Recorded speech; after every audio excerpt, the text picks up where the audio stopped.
What's up, everybody? Jed Johnson here from DieselCrew.com. Of course, you know they call me Napalm. And this is video number 6 in the 31 days of Q&A. If you got a question that you want to ask, go down to the comments section and leave it below. It'll be considered for a future video in the series. Also, be sure to subscribe and give the video a big thumbs up. That'll help with the algorithm and help me grow the channel. And I'll also remind everybody that I sell a host of products related to grip training, muscle building, strength development, and all that stuff. So check out the description box anytime you watch one of my videos. And you can support me by picking up an info product that will also help you out big time towards reaching the goals that you specifically want to achieve yourself. Like I said, this is video number 6. And this comment came up on a video called Training Grippers with Chaz Strange on 10/6/22. And the question comes from Ryan Secord. And he says, Jed, I am trying to progress, but can't get the RGC I need for COC grippers on Canon PowerWorks right now. My question is, would an RGC of, say, 100 feel the same between two brands of grippers? That is to say, would a COC and Grip Genie of 100 RGC take the same strength to close, or would one have to go up or down slightly in RGC rating to adjust when switching brands based on factors like handle diameter or spread? So this is a really good question. So as you can see, I'm here in the part of my gym where I have my grippers. So I'm going to go ahead and grab a couple grippers here.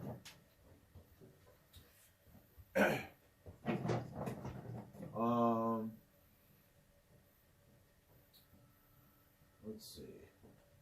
I'll grab this one and this one. Like I said, this is a really good question. I'm not familiar with the Grip Genie grippers whatsoever, so I can't tell you how thick the handles are without looking it up. I can't tell you what the standard spread is between the handles. I have absolutely no idea. So that's probably a question best left for someone else with some more experience. But I can tell you something for sure, is that the handle diameter and the spread between the handles is extremely important. So the wider the spread, the more wind up you're going to have the more ramp up you're going to have as the handles get closer. See, what's going on when you close a gripper, not only are you pulling these handles in together, but you're also pushing the spring apart. You're making it separate. So there's a lot going on there. So if you don't have to move the handles as far, it's not going to be as tough. And that also means you're not going to be pushing the spring apart as much.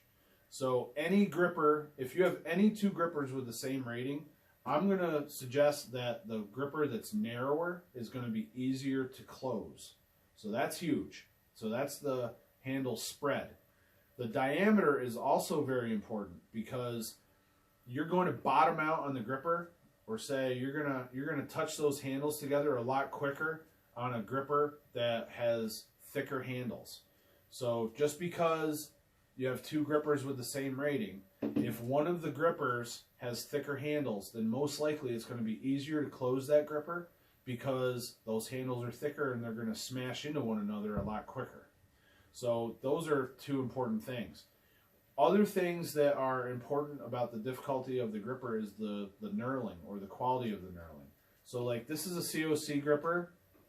This is a heavy grips gripper. And the knurling on the heavy grips is not nearly as aggressive or severe as on the Captain's Lacrosse. So there's going to be a chance that these handles would slide a little bit more in your hand, and that might increase the difficulty for you.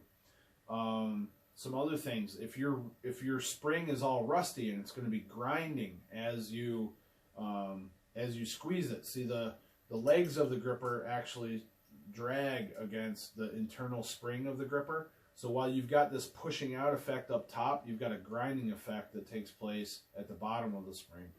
So if your gripper is rusty, if the spring is rusty, that can increase the difficulty of the gripper too. So there's a lot of factors that go into this. So yeah, just because two grippers have the same rating does not mean they're going to feel exactly the same. So that's why, for instance, when we created the North American Grip Sport gripper set that ranges from like, I want to say 80 to 220 pounds or something like that, we got grippers that were all made by the same manufacturer. They were all Warren Tedding grippers.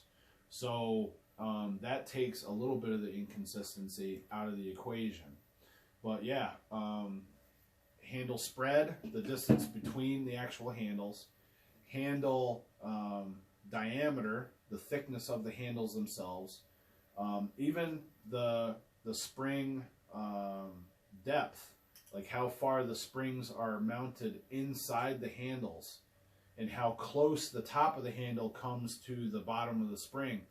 Those things are all factors that go into the difficulty of the gripper that you're working with, and they need to all be considered. But you know, there's been plenty of times in working with online clients when they've gone and they've bought a bunch of grippers. If they've gotten grippers such as RB grippers, they could have a gripper that rates maybe 5. I'm going to throw out numbers here, okay? Going by memory.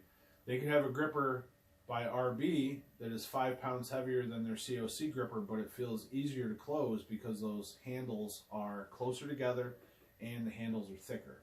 So that kind of throws off the system. But you know, it's still a great system, and that's why we use it in Grip Sport for rating closes and ranking closes, because it is so reliable, especially if the grippers are the same company or very similar. So in a lot of contests, you'll see a lot of COCs, a lot of Tedding grippers. What else? Those are really, I think, the main two kinds. Yeah, I think those are the main two kinds that are in most contests.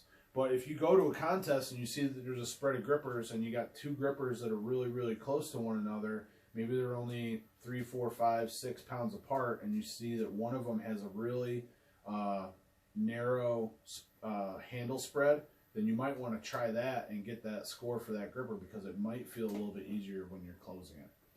So I hope this has been helpful. If so, give the video one of these.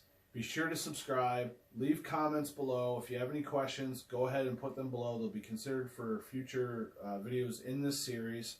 And keep your eyes peeled for a notification from me, because there's going to be plenty of videos coming your way this month in the 31 days of Q&A.